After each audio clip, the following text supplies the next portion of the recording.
If some words offend you, you might want to reconsider listening. In this episode of Bud, Nick, and Joe, our beloved trash trio is loitering outside their usual haunt, Heebie-Jeebies. Bud, the ever-loyal right-wing beer can, is on his way to perform with his band, Canthrax. Yes, that's their actual name. Outside the bar, Joe, our radical left-wing trans mug, is holding a handmade protest sign and passionately objecting to Bud's lyrics. Canthrax drops enough offensive language to make a sailor blush and a cancel committee salivate. Then, just as Bud's about to fire back, a young woman strolls past, spots Joe's beret, and says, "That beret is cunt." Some people on TikTok are telling me it should be cunty. But I digress. Cue record scratch. Bud flatlines. Nick starts Googling. And totally unfazed, Joe says, "It's okay to say that word now." This strip wasn't pulled from the surreal corners of my imagination. It was inspired by real life.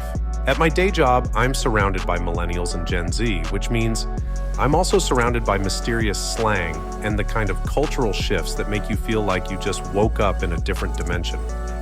One rainy day, I decided to wear my $6 London Fog trench coat, a thrift store treasure, thank you very much. Everyone seemed into it.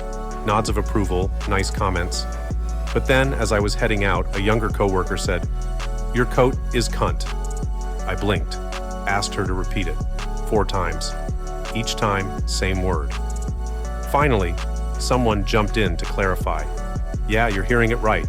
It's a compliment now." At some point in time, the C word was rebranded.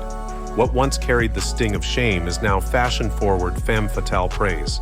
And it got me thinking, what is a bad word, really? Language evolves. Words change meaning depending on generation, culture, race, intent, and context. Certain communities reclaim some words. Others are off-limits to outsiders. And some are still landmines, even when said with the purest intentions.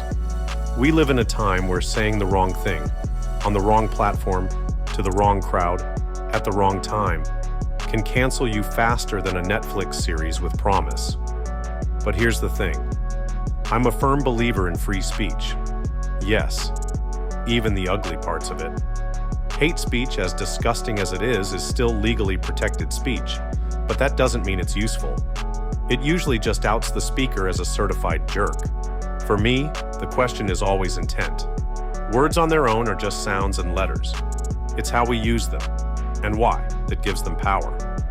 Demonizing language too broadly can lead us into dangerous territory, where fear replaces nuance and everyone walks on eggshells instead of talking things out. I never want to live in a world where a single spoken word could land me in prison, or worse. But I also don't want to live in a world where we use language as weapons just because we can. So what do you think? Are words just words? Or are they sacred? Are we evolving or just arguing in new fonts? One thing I know for sure, language is messy, humans are messier, and humor might be the only thing keeping us from tearing each other apart.